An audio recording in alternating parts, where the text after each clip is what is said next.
Amis internautes, bonjour à toutes et à tous. Très content de vous retrouver sur cette nouvelle session de rentrée, on va dire scolaire, rentrée 2019. Voilà, on est prêt encore à redémarrer une nouvelle session. Écoutez, à ce moment-là, on va peut-être pas trop perdre de temps, parce que je sais qu'il y a beaucoup de questions qui arrivent déjà. Il y a des questions de la session précédente sur lesquelles nous n'avons pas eu le temps d'apporter les réponses. Donc, sans plus tarder, j'attends la première question. Voilà. Bonsoir Monsieur le maire, bonsoir à toutes et à tous. Donc la première question de ce soir nous vient de Jonathan. C'est une question de la session précédente. Est-il envisageable de mettre les parkings du centre-ville gratuits les samedis ? Oui, tout est envisageable, évidemment. D'ailleurs, je rappelle que nous l'avons fait donc, de mémoire en novembre et décembre, tout au moins au mois de décembre l'année dernière, eu égard à, d'une part, la crise des Gilets jaunes qui a perturbé le fonctionnement de la ville, entre autres, et l'approche des fins d'année. Maintenant, il faut bien comprendre une chose, c'est le fait de rendre gratuit à un risque, c'est-à-dire que les véhicules qui stationnent, finalement, peuvent rester longtemps, et donc ce qu'on appelle des voitures ventouses. Et ça, c'est préjudiciable justement au bon fonctionnement des commerces. Donc voilà, moi je suis favorable pour le faire sur certaines périodes de l'année, en concertation notamment avec l'Office du commerce et de l'artisanat de Bourges, mais pas forcément le généraliser. En plus, on a cette chance à Bourges, c'est d'avoir beaucoup de stationnements gratuits, en rapport par rapport au stationnement payant, avec des tarifications des tarifs des parkings payants qui sont quand même relativement faibles, et la possibilité d'utiliser les navettes gratuites, et notamment la dernière qui a été mise en place il y a 2 ans maintenant, je crois, de mémoire, qui permet de relier tous les parkings non payants de proximité autour du premier boulevard de Ceinture, justement vers le centre-ville. Donc voilà, généraliser tous les samedis, très sincèrement, je ne suis pas favorable, mais en tout cas, sur des opérations ponctuelles, pourquoi pas. Et une nouvelle question de la session précédente, elle nous vient de Marine. Sur le parking Juranville, de trop nombreuses voitures restent stationnées depuis plusieurs mois sans être déplacées et il est très facile de les reconnaître. Que pouvez-vous faire ? Écoutez, dans ce cas-là, si vous repérez, ça rejoint un peu la question précédente, le fait d'avoir un parking non payant, ce qui est le cas du parking Juranville, et bien effectivement les véhicules peuvent rester, non contraints effectivement par le paiement. Mais pour le cas de véhicules qui restent trop longtemps, là, je vous engage à faire une démarche auprès de la police municipale. Vous savez qu'un véhicule ne doit pas rester, alors je crois que c'est plus d'1 semaine ou 2 semaines au même endroit, je ne sais plus exactement la durée, et vous devez le signaler à la police municipale de manière à ce qu'elle puisse enquêter, et jusqu'au point où ce véhicule peut être enlevé. La procédure est assez longue, puisqu'il faut retrouver le propriétaire. Parfois, ce sont des véhicules qui sont volés, donc on n'a pas les bonnes plaques d'immatriculation ou les numéros de châssis sont effacés.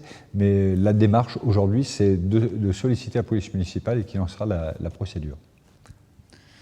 Une question d'Emmanuel. Est-ce qu'un jour, la situation au Val-de-Rond va s'arranger plutôt que de se dégrader ? Je ne parle pas du lac, mais des feux de voitures et de la casse. Écoutez, c'est un espoir qu'on partage, bien évidemment.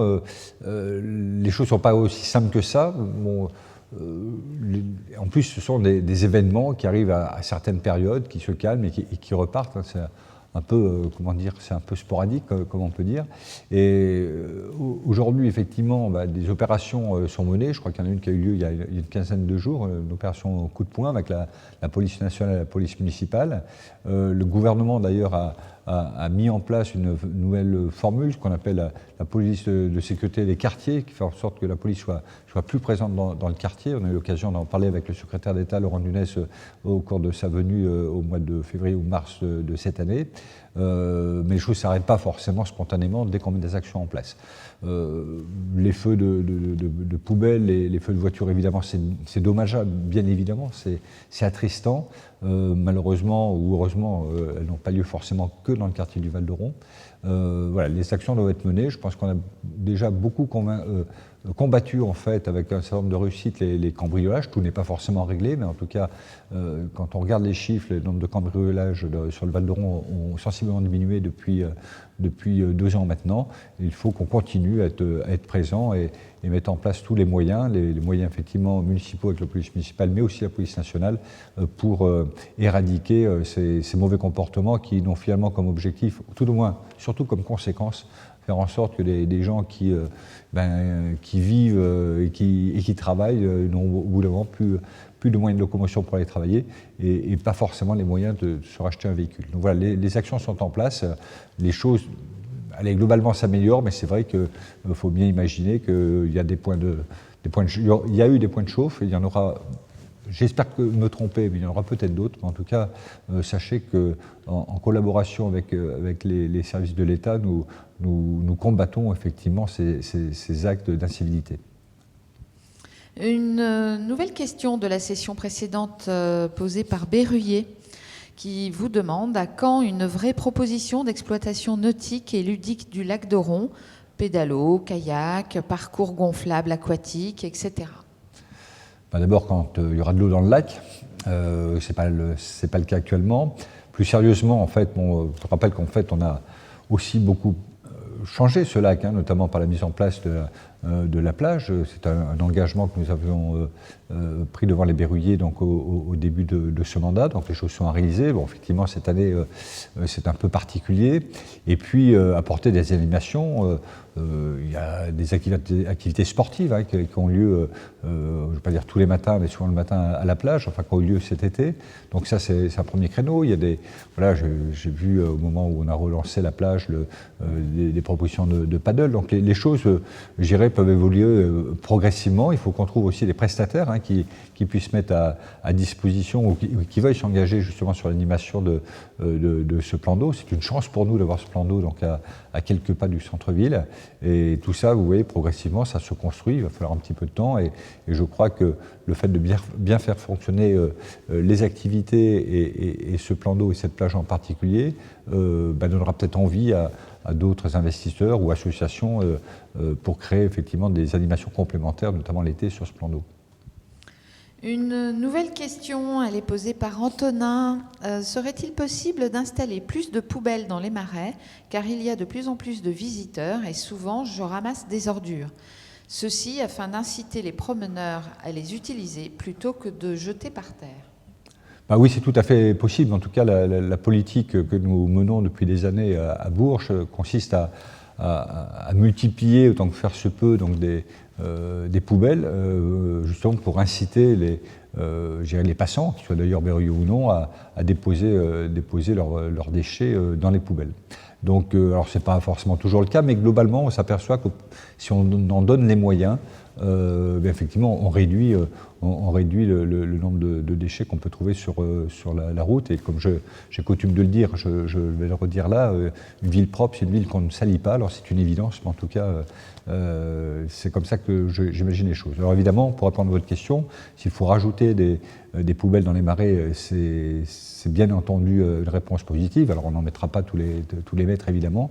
Il y a peut-être des endroits opportuns où il serait intéressant effectivement d'en implanter. Donc ce que je vous engage à faire, c'est prendre contact avec Pascal Tina, qui est l'adjoint en charge des travaux, et Éric Mességuet, qui porte en fait entre autres le sujet marais, pour regarder avec vous quelles seraient les implantations intelligentes, et puis qui sera validée aussi par les associations qui fédèrent en fait les maraîchers dans ces marais. Donc voilà, prenez contact et puis on regardera vos propositions avec beaucoup d'attention, et surtout on fera en sorte qu'elles soient suivies d'effet. Une nouvelle question qui est posée par Juju. De nombreux gros déchets sont laissés au niveau des bornes de collecte, des verres, des journaux, en face du Carrefour Market de l'avenue de Dun-sur-Oron. Que pouvez-vous faire ? Là, on traite, alors je connais bien le sujet, j'ai fait le même constat il y a quelques jours. Que faire ? Déjà, il faudrait aussi que chacun fasse preuve d'un peu plus d'esprit civique, pour éviter de déposer tout n'importe quoi à proximité des conteneurs. Malheureusement, c'est le cas. Bon, ce qu'on veille et fait surtout, c'est que de faire enlever le plus vite possible en fait ces déchets, parce que ça donne une mauvaise image. Et puis, vous savez, la saleté appelle la saleté. Concrètement, ça veut dire qu'il faudrait. N'hésitez pas à solliciter notre service Castor Plus, hein, qui réagit assez vite. On va dire, c'est pas dans la journée, c'est le lendemain, pour signaler effectivement ce type de situation, et on viendra enlever les déchets. Maintenant, voilà, rappeler aussi. Voilà, je ne vais pas le dire ce que je viens de dire précédemment, mais une ville propre, c'est une ville qu'on ne salit pas. On a fait des campagnes de communication sur ce sujet. Sachez qu'on peut verbaliser dans le cas où gérer le respect de la propreté n'est pas de règle avec certains passants, certains habitants de Bourges. Et on l'a déjà appliqué, hein, évidemment, quand on voit quelqu'un qui effectivement, alors qui plus est, il y a une poubelle à côté, déposer en fait des ordures ou des déchets à côté, ben voilà, on a le droit de verbaliser, en tout cas on le fait. Il faut rappeler qu'il y a des déchetteries aussi qui existent, il faut rappeler qu'il y a ce qu'on appelle localement le ramassage des monstres, des encombrants. Voilà, il faut aussi que chacun comprenne que c'est pas parce qu'ils ont un fauteuil en mauvais état ou un matelas, comme c'est souvent le cas, on le dépose à côté des conteneurs et puis on va les enlever. C'est de toute manière pas ce n'est pas le rôle en fait de la société le prestataire qui enlève en fait et qui vide ses conteneurs d'enlever ses ordures. C'est typiquement, si c'est pas fait, la responsabilité de la ville de Bourges. Donc n'hésitez pas, appelez Castor, écrivez à Castor et on réagira très rapidement. Une nouvelle question de la session précédente de Marie. Quand pensez-vous que les trottoirs seront dignes de ce nom et permettront aux piétons de traverser en toute sécurité? Je pense notamment au passage piéton devant les écoles. Écoutez, quand c'est maintenant et c'est tout le temps. C'est-à-dire qu'en fait, des réfections de voiries et de trottoirs, on en refait chaque année.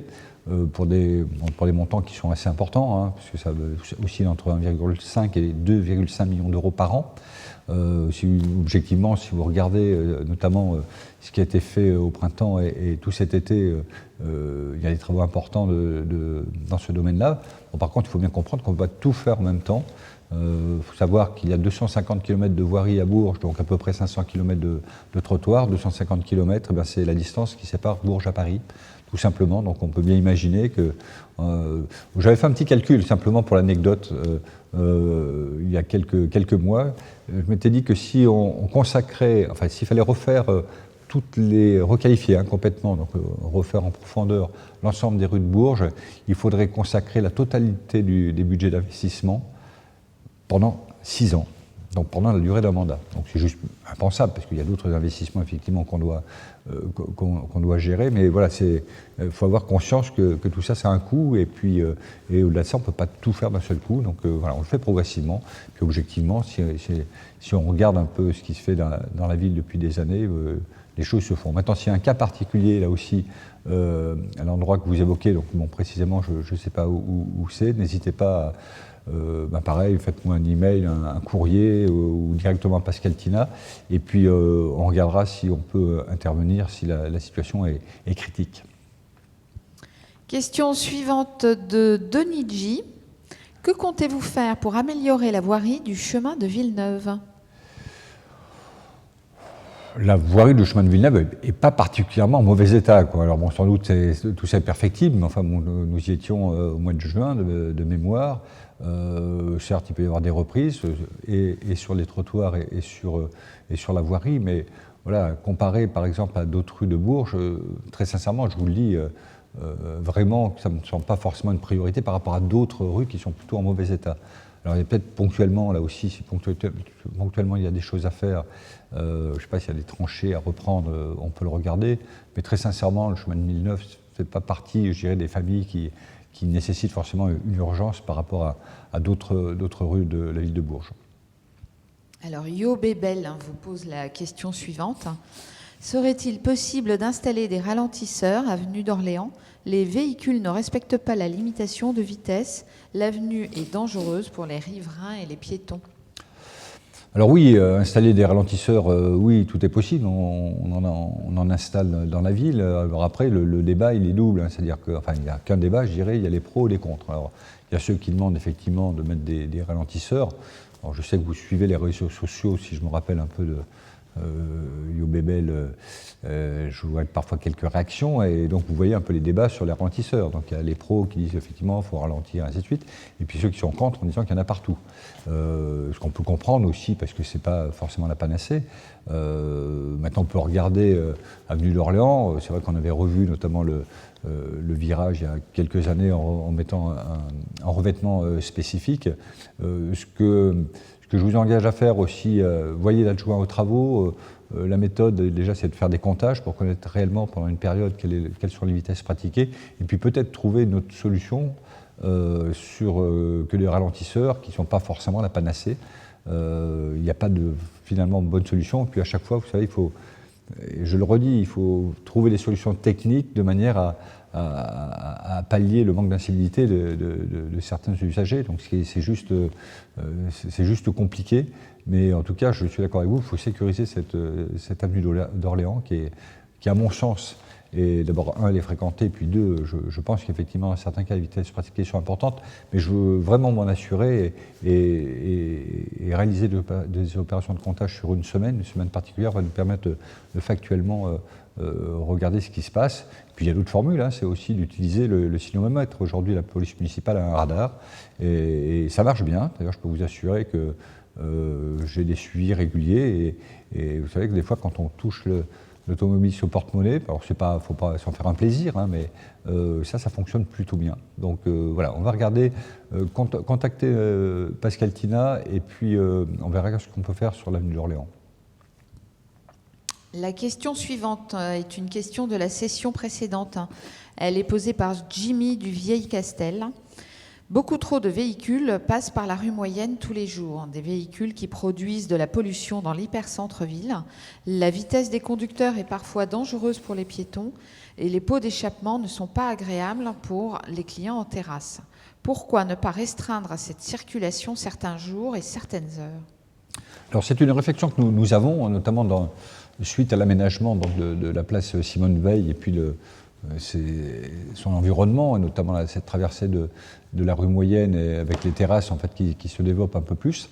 Nous sommes en train de nous poser la question de savoir si à certains moments de la journée, plutôt en fin de journée, et puis peut-être plutôt l'été ou au printemps quand il fait beau, on ne fermerait pas une partie de la rue Moyenne, la partie haute. Bon, c'est une réflexion parce que c'est pas si simple que ça, il faut voir un peu les conséquences. Bon, après, on ne peut pas interdire effectivement les véhicules de fréquenter la rue Moyenne. Pour l'instant, en tout cas, c'est pas le sujet. Peut-être qu'à terme, cette rue Moyenne deviendra ou piétonne ou semi-piétonne, ou une zone de rencontre comme elle est aujourd'hui, mais avec une reconstruction en profondeur. Bon, c'est pas le cas aujourd'hui. Elle est en zone de rencontre, en zone 20, mais les véhicules circulent effectivement. Les véhicules circulent en nombre. Finalement, on a fait des comptages il y a quelques semaines, enfin avant l'été en tout cas, et on a constaté qu'il y avait autant de véhicules qui empruntaient la rue Moyenne maintenant que c'était le cas avant les travaux de l'année dernière. Bon, donc les mauvaises habitudes, si j'ose dire, les habitudes sont reprises, mais il faut, je suis d'accord avec vous, réfléchir à sécuriser un peu plus et en tout cas faire en sorte que les 20 km/h soient respectés. Ce n'est pas forcément toujours le cas. Moi, la police municipale me l'a dit il y a quelques soirs où j'étais à un concert de Netabourg, j'ai eu l'occasion de discuter avec certains agents.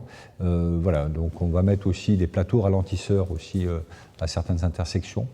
Mais la fermeture peut être partielle, peut être aussi une solution appliquée. Donc voilà, on est en réflexion sur le sujet. Une question de Bart18. Quel projet pour la maison des Forestines, place Cujas? Alors le projet, je redis en fait que la maison des Forestines n'est pas sous la responsabilité de la ville de Bourges, hein, puisque c'est un bâtiment qui appartient au centre hospitalier Jacques-Cœur. Le projet, alors la situation telle que je la connais aujourd'hui, c'est que il y a eu d'abord un appel d'offres, une ouverture à projet, il y a eu des candidatures. A priori, il y a un des candidats qui retiendrait un peu plus attention que les autres. Il doit y avoir une décision, enfin une réunion du directoire du centre hospitalier prochainement qui devra valider ou non justement le candidat qui semble être en tête. Et à partir de là, ce que je sais aussi, c'est que ce candidat, il y a déjà eu un compromis de vente qui a été signé. Et si le directoire, la réunion directoire valide en fait ce choix, les choses devraient se dérouler et peut-être une signature de la vente définitive au mois de novembre. Donc après, à partir de là, on va être en capacité, le centre hospitalier Jacques Coeur va être en capacité de présenter effectivement le projet, qui, de ce que j'en sais, permettra de retrouver des commerces au rez-de-chaussée, mais des commerces de qualité, probablement le retour des forestiers dans le bâtiment, et puis des aménagements sur le reste de l'immeuble pour y recevoir, je dirais, des locaux pour des bureaux, pour avoir de l'activité économique en centre-ville, pour apporter de nouveau l'activité économique et peut-être des logements. Bon, tout ça, une fois encore, ce n'est pas de ma responsabilité. La directrice de l'hôpital fera sans doute une conférence de presse sur le sujet, et donc vous en saurez un peu plus, je pense, si ce n'est dans les jours, dans les semaines qui viennent. La question suivante nous vient de Romain. Est-il possible d'arrêter le service des bus urbains plus tard le soir pendant l'été, par exemple, 21h? Oui, c'est possible. Alors, mais vous savez, cette question, je l'ai posée il y a quelques années, je veux dire il y a 3 ans maintenant, je ne situe pas, quand on a beaucoup concerté, quand on a restructuré le réseau de bus. Voilà. Donc en fait, les services à Globus avaient travaillé sur un nouveau réseau, en fait, adapter le réseau à l'évolution du territoire. Et puis, on a souhaité, enfin, en tout cas, j'ai souhaité personnellement que cet avant-projet soit critiqué au sens large, à la fois par des usagers du bus actuel et puis peut-être des usagers potentiels. Donc, il y a eu un certain nombre d'ateliers qui ont eu lieu à Bourges, mais aussi dans des communes adhérentes au syndicat Globus. Et il y a eu des aménagements possibles et des propositions complémentaires. Et notamment parmi ces propositions est revenu le fait d'avoir les bus le dimanche matin, d'avoir des bus la nuit. On a étudié la question et on s'est surtout remémoré d'une expérience qui a eu lieu il y a quelques années où effectivement on avait mis en place des bus le soir. Alors au début, il y avait du monde qui l'utilisait, mais il y avait des usagers, et puis au fur et à mesure du temps, il y avait de moins en moins d'usagers. C'est la raison pour laquelle cette expérience s'est arrêtée. Donc voilà, aujourd'hui, on en est plutôt là, c'est de se dire, parce que tout ça, ça a un coût. Alors, vous savez, faire tourner un bus avec un chauffeur, s'il y a qu'un ou deux usagers dedans, c'est pas, on va dire économiquement, c'est difficilement rentable. Mais voilà où on en est là. Ça ne veut pas dire que ça ne peut pas évoluer dans les années futures, mais notre positionnement, il a été clair là-dessus et vraiment en concertation en tout cas. La question suivante de Jimmy de Bourges. Lors des heures de pointe, certaines lignes de bus sont vraiment chargées. Chaque jour scolaire, les usagers sont tassés. Certains d'entre eux se retrouvent au niveau des portes avant ou arrière, si bien que le conducteur ne peut fermer ses portes, comme je le vois régulièrement. Des conducteurs qui refusent de prendre davantage d'usagers sur la ligne. Pourquoi ne pas remettre en place un peu plus de bus articulés comme cela était déjà à Bourges dans le passé? Oui, il y en a, je crois qu'on en a encore un bus articulé. J'ai vu d'ailleurs circuler, je ne sais pas si c'est hier ou avant-hier. En tout cas, voilà, c'est aussi par rapport à ça, on peut multiplier les moyens, mais multiplier les moyens, ça a un coût forcément pour des usages, je dirais, des périodes finalement où les bus sont très utilisés, tels que vous le décrivez, c'est une évidence. Mais bon, par contre, on est sur des heures de pointe, je dirais, quelque part. Les restants de la journée, les bus ne sont pas forcément pleins. Et alors on peut le regretter, ça voudrait dire que le service correspond un peu plus à l'attente, mais en tout cas, c'est comme ça.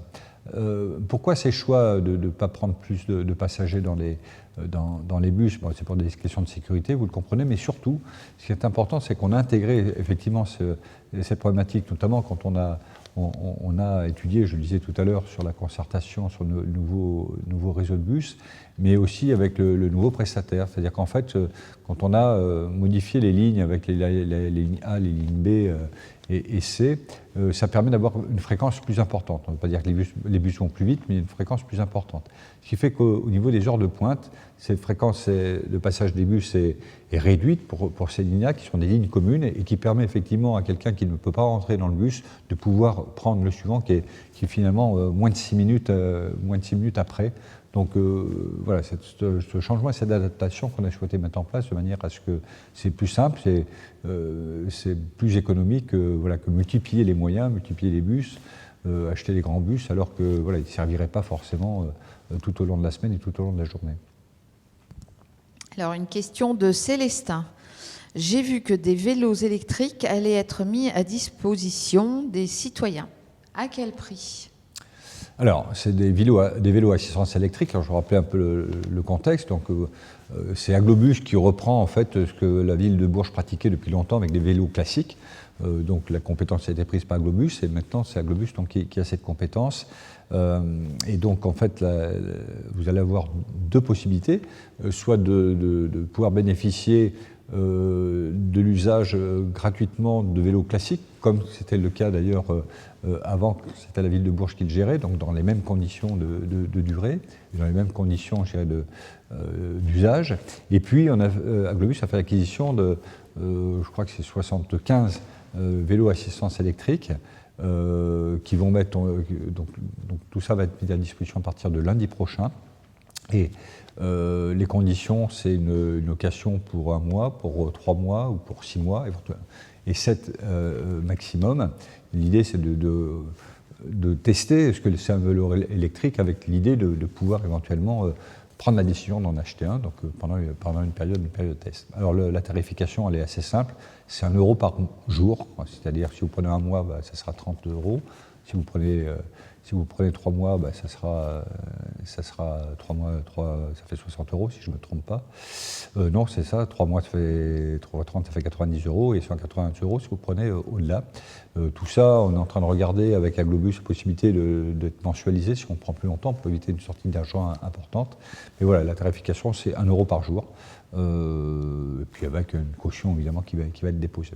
Je souligne en fait, c'est aussi une mise à disposition donc, de vélos à assistance électrique, évidemment à Bourges, mais aussi sur l'ensemble des communes qui adhèrent au syndicat Aglobus, donc les communes d'agglomération, mais aussi Saint-Florent, Pigny et Fussy, avec la possibilité pour les habitants de ces villes de permanence effectivement dans chacune d'entre elles, de manière à pouvoir faire bénéficier aussi des habitants qui ne sont pas tous à Bourges, mais qui adhèrent à Aglobus et qui doivent pouvoir profiter effectivement de ce nouveau service que je trouve très intéressant. Et puis aujourd'hui c'est 75 vélos, on va regarder ce qui se passe. On a en option effectivement encore 75 vélos complémentaires, donc on verra en fonction de la fréquentation et l'usage, et il est possible qu'on passe à une option complémentaire dans les mois qui viennent. Alors, une question de Frédéric maintenant, qui voudrait savoir si vous avez trouvé où mettre la seconde sortie de l'autoroute sur Bourges. Oula, non, on ne l'a pas trouvé, on n'en est pas là, si vous voulez. On n'en est qu'au stade des études préalables. Alors, c'est des études qui sont très très longues, évidemment. On sait que ce projet, c'est un projet à 10 ans, grosso modo. Mais en tout cas, voilà, le tracé, on va dire, principe, on l'a à peu près retenu. Mais tout ça doit être évidemment validé par ces études. C'est-à-dire qu'en fait, la sortie d'autoroute, si vous connaissez un peu le secteur, pourrait prendre naissance à hauteur de la station-service qui se trouve à Sainte-Thorette, vous voyez à peu près à ce niveau, pour remonter un petit peu vers le nord. Mais enfin voilà, c'est un fuseau plus qu'un tracé, évidemment. Le tracé nécessite encore un peu de temps pour qu'il soit définitif. Alors une nouvelle question, elle est posée par Johan. Le quartier des Dumonnes se désertifie, se meurt. Quel avenir avez-vous pour ce secteur ? Écoutez, il se diversifie, il se meurt. D'abord, il va y avoir des déconstructions d'un certain nombre de bâtiments gérés par France Loire. Et il est prévu, si je me souviens bien, de la reconstruction, mais pas d'immeubles, puisqu'on va libérer de l'espace foncier. Et donc, qui va apporter effectivement de la mixité d'ailleurs dans le logement. et puis pouvoir, pour certaines populations, habiter ce quartier qui je ne suis pas d'accord avec vous sur le fait qu'il se meurt, hein, parce que vous savez, quand vous vous promenez, enfin, je pense que si vous en parlez, c'est que vous le connaissez, mais il y a quand même beaucoup d'habitations, de lotissements qui ont été créés dans ce secteur-là. Donc voilà, après la problématique, c'est peut-être ça que vous évoquez, c'est par rapport au commerce, voilà, évidemment, mais là, une fois encore, c'est l'histoire de la poule et de l'œuf, hein, il y aura des commerçants, ben, s'il y a des habitants, donc voilà, il faut prendre le sujet dans le bon bout. Mais voilà, je sais qu'il y a au moins ces opérations sur le court terme qui vont avoir lieu de déconstruction des immeubles qui sont vides maintenant, appartenant à France Loire. La question suivante, c'est une question de la session précédente. Elle a été posée par Casimir. Pour le skatepark, allez-vous respecter votre promesse de le nommer Arthur Noyer ? Écoutez, ma promesse, elle doit être validée par le conseil municipal. Donc je pense qu'il n'y aura pas de difficulté, hein, mais le conseil municipal a lieu bientôt, je crois que c'est dans 15 jours, hein, si je ne me trompe pas, ou la semaine prochaine, enfin je ne vois pas le temps passer, la semaine prochaine, je crois que jeudi de la semaine prochaine. Et donc je proposerai au conseil municipal, donc, entre autres, cette dénomination. Je l'ai présentée en commission de budget tout à l'heure, je pense que ça ne posera pas de problème. En tout cas, je suis très heureux, si les choses se font, mais la probabilité est très très très forte, très heureux de pouvoir donner le nom de skatepark à Arthur. Une question maintenant de Stéphanie Sa. Que pensez-vous de la saison estivale et notamment des nuits lumière ?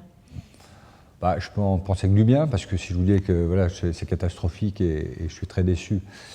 Non, évidemment, je crois qu'on n'a pas forcément tous les chiffres aujourd'hui de la saison, mais bon, quelques indicateurs quand même. Ça a été une très très belle saison. D'ailleurs, vous savez, les commerçants vous le disent, les restaurateurs notamment, les bars. Enfin, il y avait qu'à aussi parcourir la ville cet été pour voir le monde qu'il y avait en ville. Les restaurateurs qui m'ont dit, on a même refusé du monde, ça ne nous est jamais arrivé.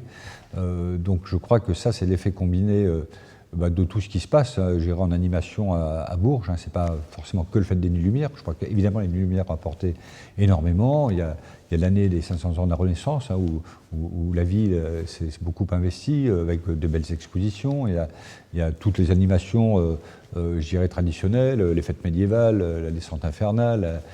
J'allais dire le trail urbain, malheureusement il est trop chaud pour pouvoir le faire, mais tout ce qu'on a pu organiser qui sont traditionnels, le Net à Bourges, évidemment, qui a rencontré un énorme succès.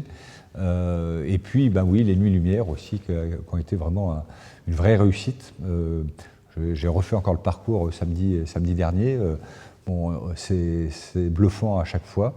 On n'a quasiment que des avis positifs. Alors, il y a toujours les grincheux qui ne sont jamais contents, bien évidemment, mais globalement, c'est une bonne chose. Je pense qu'il y a des points d'amélioration, hein, qui est notamment sur les commentaires. Il faut ajouter une petite touche de commentaires pour situer un peu les scénographies.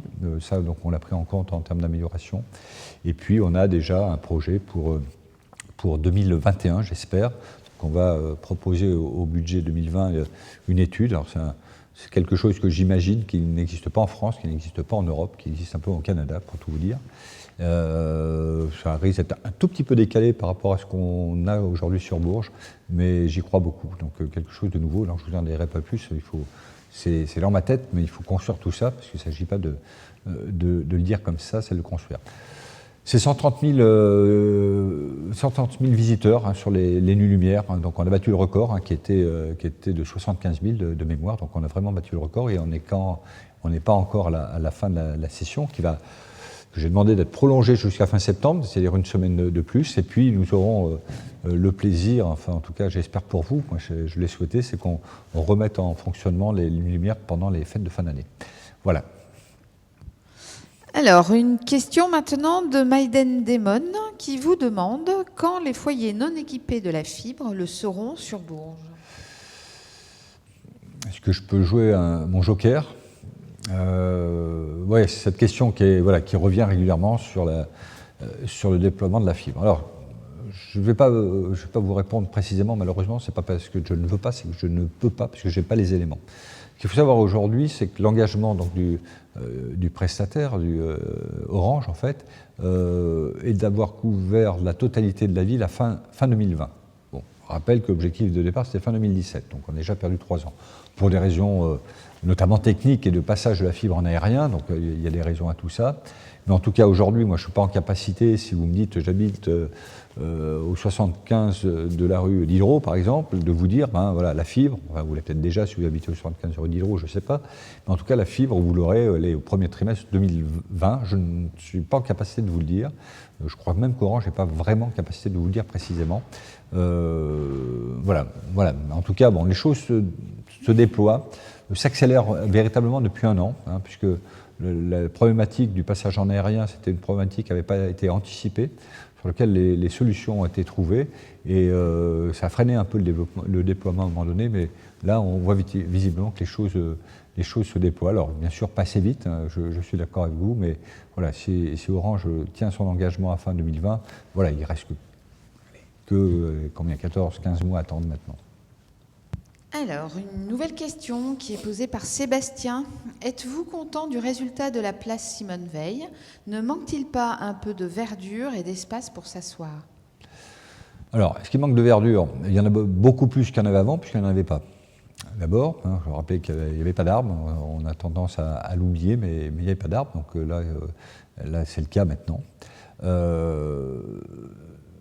Là-dessus, voilà, j'ai vu un peu, notamment cet été, alors j'ai pris quelques jours de vacances dans certaines villes, on voit apparaître vous savez, ce qu'on appelle un peu les bacs à orangerie, mais enfin des choses un peu plus grandes, des gros pots, voilà, où on voit, j'ai vu ça à Bordeaux, tiens, il y a une quinzaine de jours, face à la mairie d'ailleurs, des grands pots où vous avez effectivement des arbres qu'on peut rentrer effectivement l'hiver.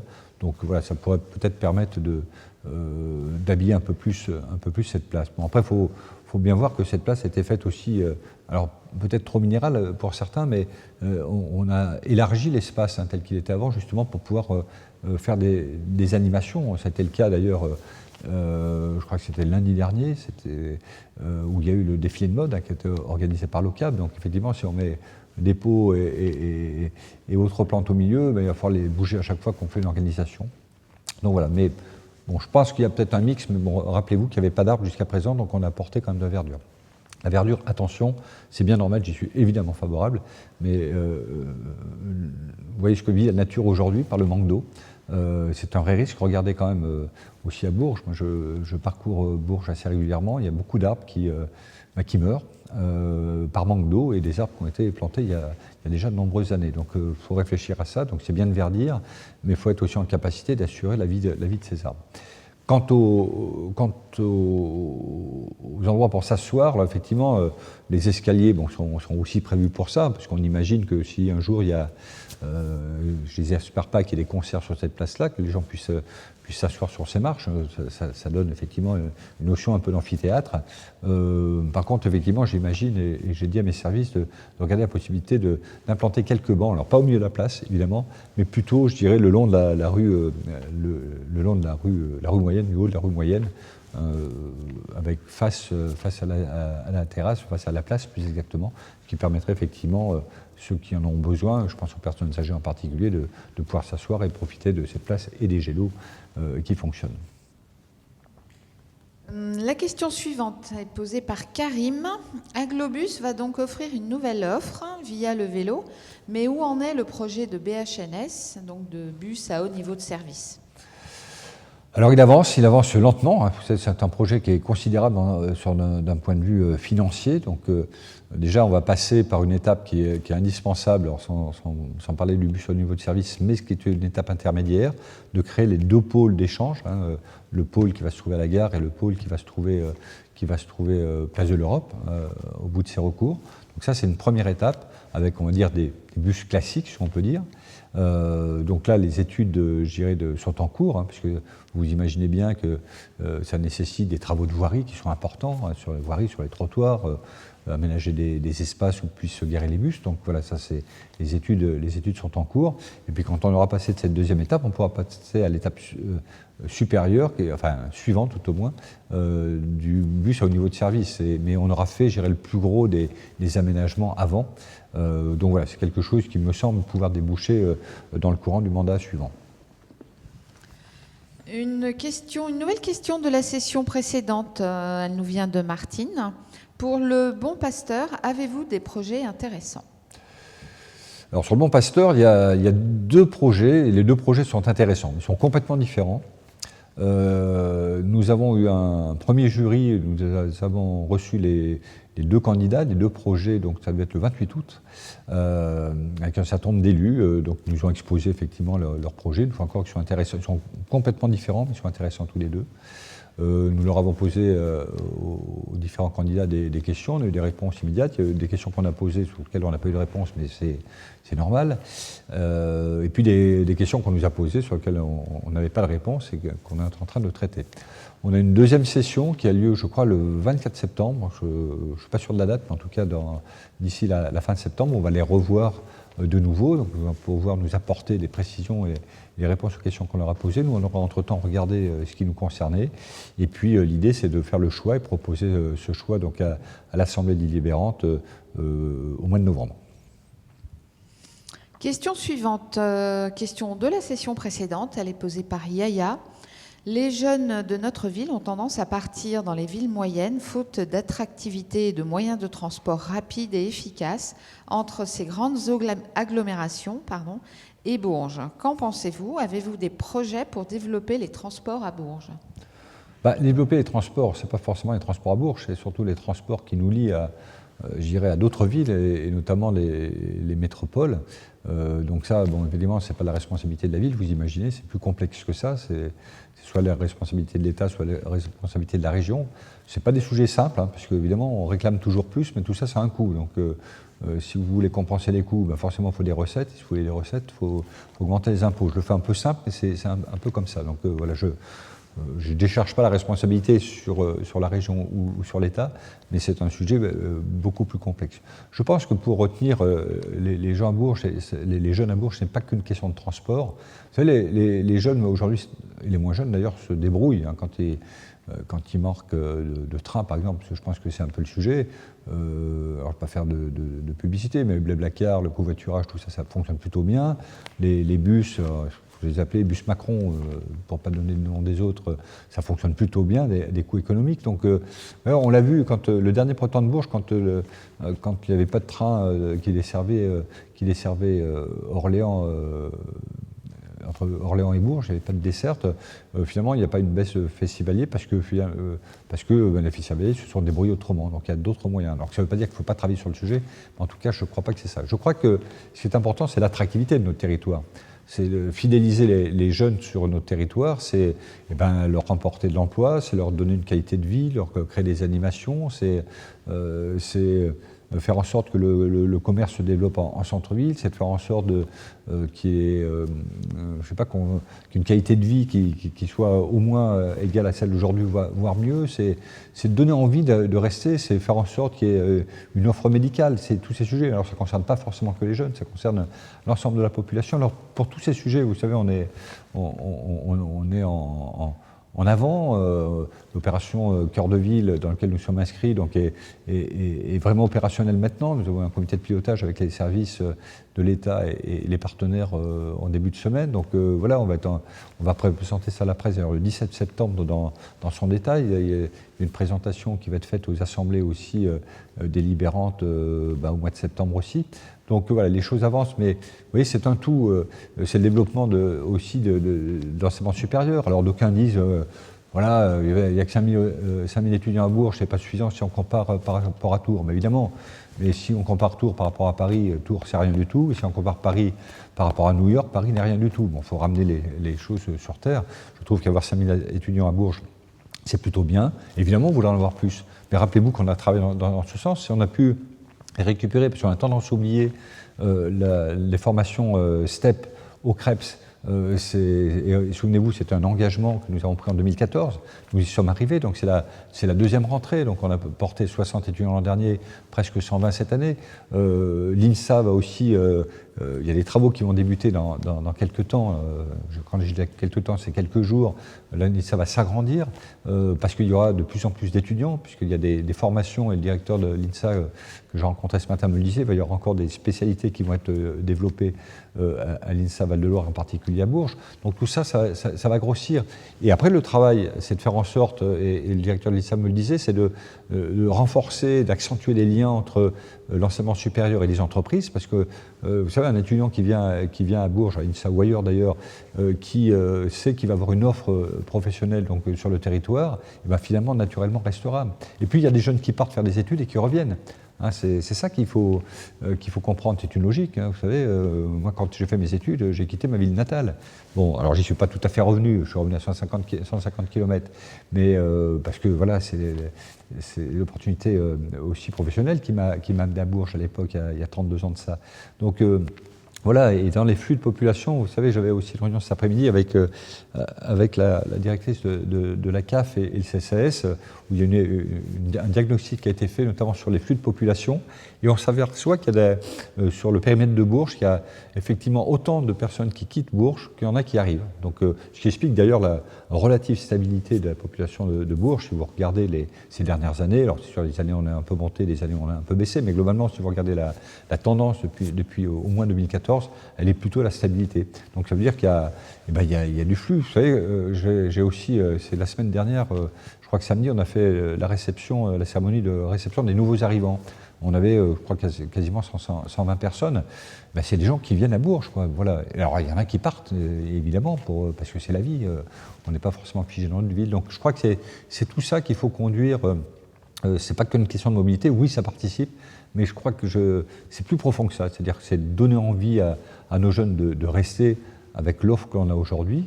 L'offre, elle est parfois peut-être pas suffisante, on peut le comprendre, mais en tout cas, donner l'envie aussi de revenir une fois qu'on a été chercher peut-être un bagage dans les formations supérieures et revenir pratiquer ça sur notre territoire. Alors, la prochaine question nous vient de David. À quand un compteur à eau indépendant pour l'arrosage du jardin et autres ? Oui, attendez, on n'en est pas là. Déjà, il faut équiper tous les foyers d'un compteur à eau. Alors, normalement, c'est le cas, mais pas tout à fait, en tout cas. Et que l'opération qu'on mène aujourd'hui, c'est plutôt effectivement de développer les compteurs, on va dire, intelligents qui permettent de le relever en automatique quasiment tous les jours de la semaine, sans qu'il y ait effectivement quelqu'un qui vient relever. Donc ça, c'est la première étape. Maintenant, à partir de là, rien ne vous interdit pour vous, à vos frais, d'installer un compteur dans votre jardin. Ça, vous pouvez acheter un compteur. Alors, je ne sais pas si vous trouvez ça dans les grandes surfaces de bricolage à Bourges, mais je sais que ça existe, pour pouvoir mesurer vos consommations d'eau dans votre jardin, si c'est le jardin des particuliers, bien évidemment. La question suivante nous vient d'Olive. Quand débutent les travaux du PRU2 ? Alors pas tout de suite, il faut savoir que le plan de renouvellement urbain, nouveau plan de renouvellement urbain, nous n'avons pas signé encore la convention avec l'ANRU, donc ça devait avoir lieu au début de cette année, après on m'a dit avant l'été, donc c'est toujours pas le cas, donc là on me dit avant la fin de l'année, bon, un jour forcément ça aura lieu, bon, je n'ai pas d'inquiétude là-dessus, donc bon, il faut toujours un petit peu de temps, et puis si je prends référence à ce qui s'est passé sur le plan de renouvellement urbain, on va dire le numéro 1, puisque vous parlez du numéro 2, je prends le numéro 1, on avait signé la convention en 2005 de mémoire, et on a réellement commencé les travaux, parce qu'avant de faire les travaux, il y a des études à faire. On a commencé réellement à faire des travaux à partir de 2008-2009. Donc vous voyez, entre 4 et 5 ans plus tard. Donc il n'y a pas de raison que ce soit beaucoup plus rapide, en tout cas, sauf dérogation, notamment chez les bailleurs sociaux qui ont eu l'autorisation d'engager déjà des déconstructions de bâtiments. Mais c'est une dérogation par rapport à la signature de convention. Donc voilà, imaginons plutôt, si on signe là maintenant en 2009, réellement de voir on va dire du visible, plutôt à horizon 2024-2025. Une question de Denis S. qui vous demande pourquoi attendre pour annoncer votre candidature ? Ouais, vous savez, pourquoi attendre ? D'abord, on a un mandat à finir. Nous avons été élus pour 6 ans et pas pour 5 ans et demi. C'est la première chose. Il nous reste donc quelques mois à travailler et l'équipe municipale qui m'entoure aujourd'hui est motivée et dynamique encore sur ce qu'il nous reste à faire. Je vais vous donner simplement quand même un exemple. Nous sommes engagés sur un certain nombre de projets et d'actions au début du mandat. On a un suivi mensuel de l'avancement de nos projets et on estime à la fin de ce mandat d'avoir réalisé au moins 80%. On en est presque là, donc il faut les quelques mois pour finir à 80%.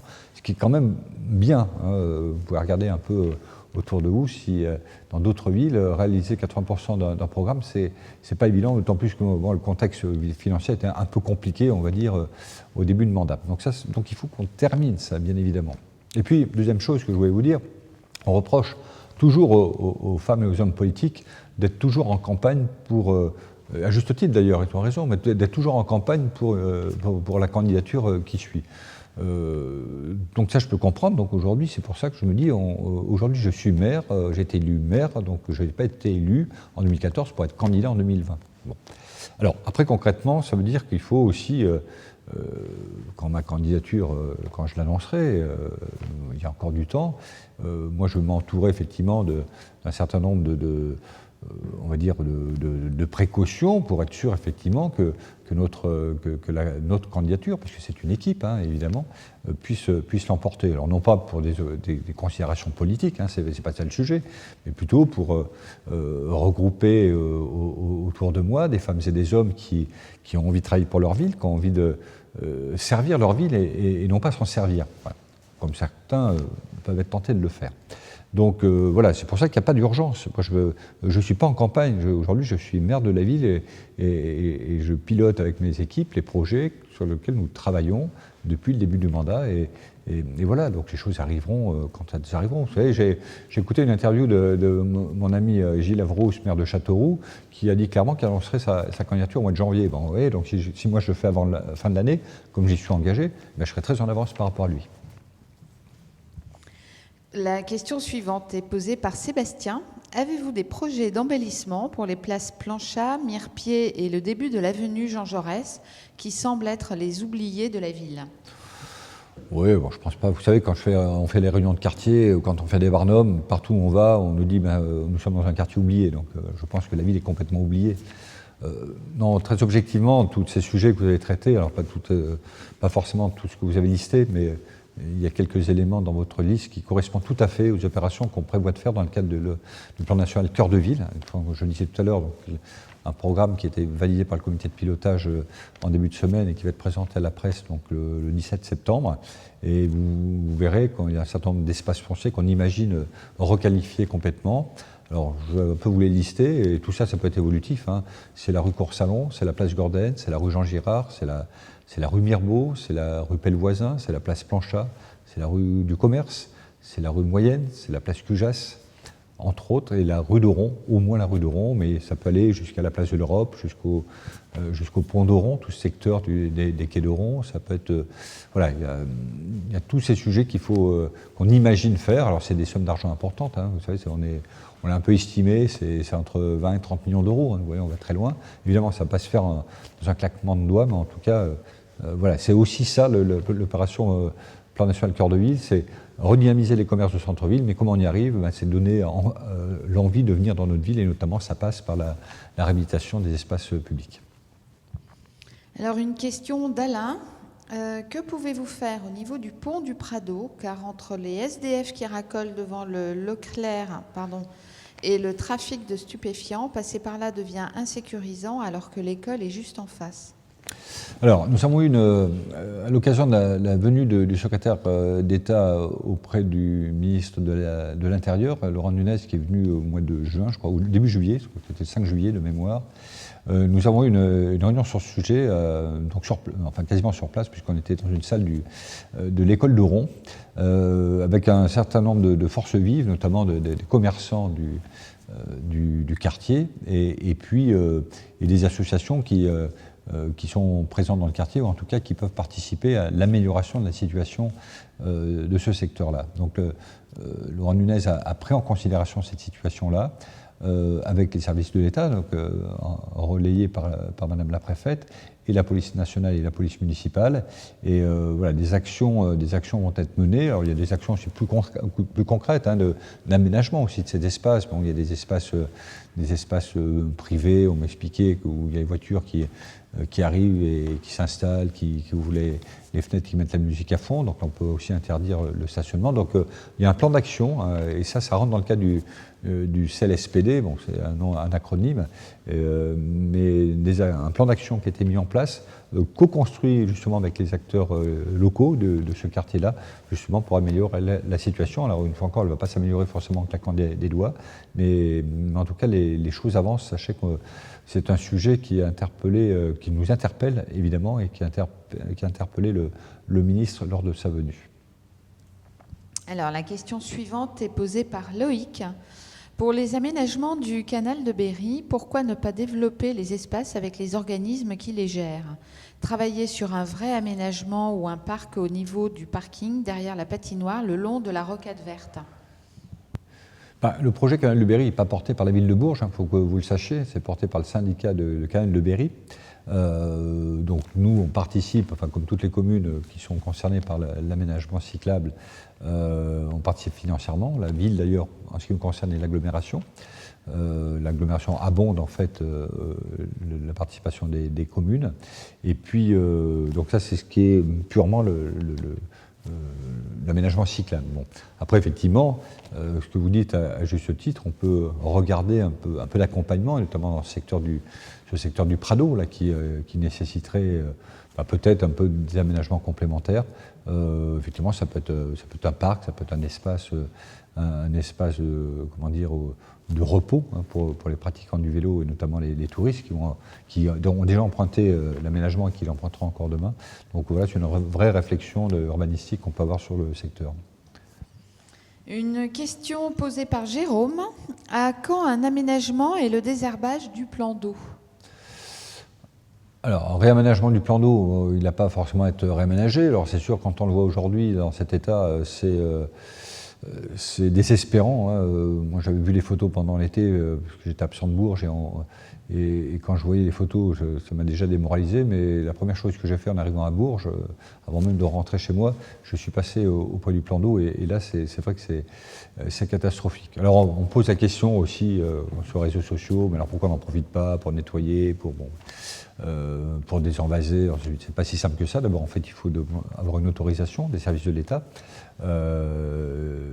D'une part, donc on ne l'a pas aujourd'hui, on a fait cette demande mais on ne l'a pas, puis deuxièmement ça nécessite, ça ne se fait pas comme ça, quoi. Il ne s'agit pas de mettre un bas-coup et tirer la vase, parce que le risque effectivement quand de nouveau le lac va être rempli, ce qu'on espère rapidement, ça risque de générer des fissures et des fuites. Voilà, donc c'est plus compliqué que ça.